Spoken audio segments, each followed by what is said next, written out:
नमस्कार दोस्तों, स्वागत है आपका मेरे चैनल पर। दोस्तों, एक बार एक राजा था।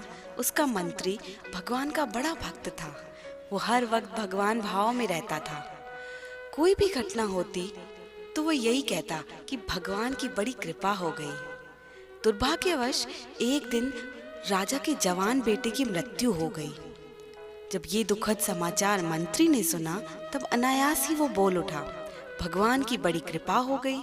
ये सुनकर राजा को मन ही मन बहुत बुरा लगा, पर वह चुप रहे।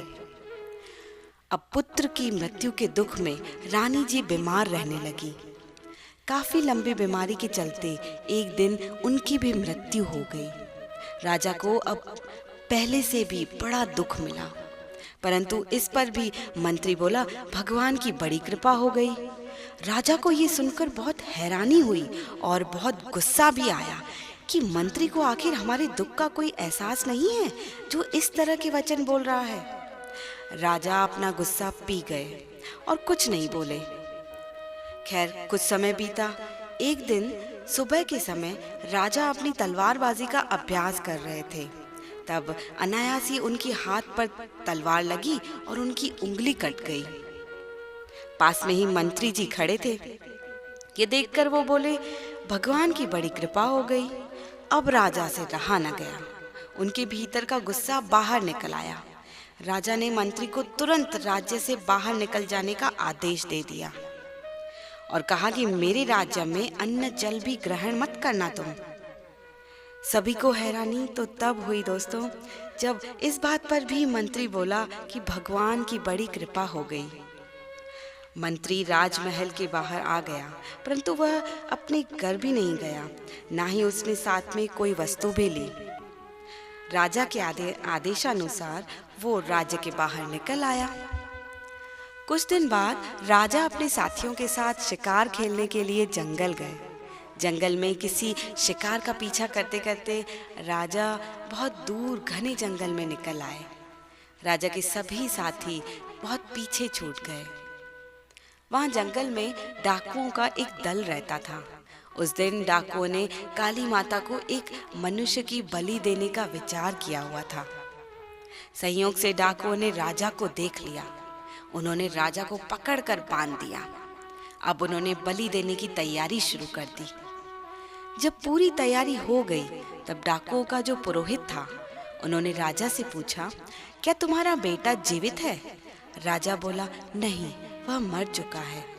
तब पुरोहित ने कहा, इसका तो हृदय अंदर से जला हुआ है। फिर पुरोहित ने राजा से पूछा, क्या तुम्हारी पत्नी जीवित है?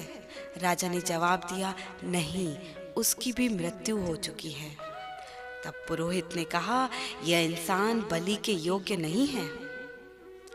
फिर कुछ सोचते हुए पुरोहित ने सोचा, हो सकता है कि यह मरने के भय से झूठ बोल रहा हो। तब उसके शरीर की जांच की गई तो देखा कि उसकी उंगली भी कटी हुई है। तब पुरोहित ने कहा, यह तो अंग भंग है। यह इंसान किसी भी तरह से बलि के योग्य नहीं है, इसको छोड़ दो। इस पर डाकुओं ने राजा को छोड़ दिया। राजा ने चैन की सांस ली और वो सुरक्षित अपने राजमहल लौट आया। लौटते ही उसने अपने सैनिकों को आदेश दिया कि हमारा मंत्री जहां भी हो, उसे तुरंत ढूंढकर हमारे पास लाओ। जब तक मंत्री वापस नहीं आएगा, तब तक मैं अन्न ग्रहण नहीं करूंगा। बहुत कोशिशों के बाद आखिरकार सैनिकों ने मंत्री को ढूंढ लिया और उससे राजमहल वापस चलने की प्रार्थना की। तब मंत्री ने हमेशा की तरह यही कहा, भगवान की बड़ी कृपा हो गई। खैर, मंत्री राजा के सामने उपस्थित हो गया। इतने समय के बाद मंत्री से मिलकर राजा को बहुत खुशी हुई।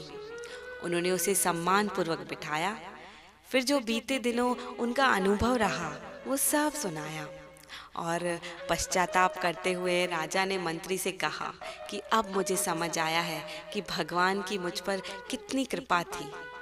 भगवान की कृपा से अगर मेरी उंगली उस दिन ना कटती तो मेरा गला जरूर कट जाता। फिर राजा ने आगे जिज्ञासा से पूछा कि जब मैंने तुम्हें राज्य से निकाल दिया, तब भी तुमने कहा कि भगवान की बड़ी कृपा हो गई। मंत्री जी, इसमें क्या कृपा थी, यह अभी भी मेरी समझ में नहीं आया।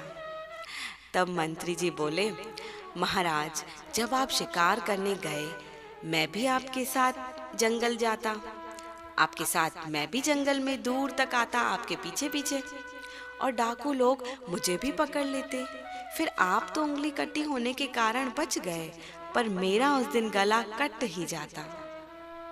मैं आपके साथ नहीं, राज्य से बाहर था, इसलिए भगवान की कृपा हुई और मैं मरने से बच गया।